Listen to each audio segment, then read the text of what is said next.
So far, many of our plastic products are derived from crude oil, which is a non-renewable source. We cannot grow or produce crude oil.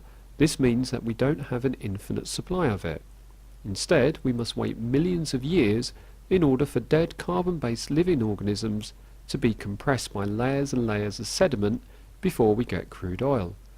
The term renewable feedstock refers to raw material that can be grown or produced by humans. The usage of renewable feedstock is attractive because it reduces the amount of harmful waste produced from the crude oil refinery and distillation processes. Most printer inks are made from crude oil-derived pigments. If you think about the amount of printing that is done on a global scale, this can be a problem in the long term.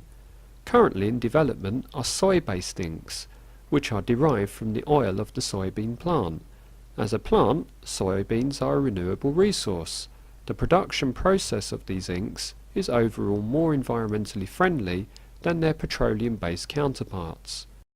Also, these soy-based inks are much brighter than the petroleum-based inks. The recycling process of paper products printed with soy-based inks is also considerably more environmentally friendly. When paper products are recycled, the ink needs to be removed. Petroleum inks can be difficult to remove, but soy-based inks can be removed with relative ease.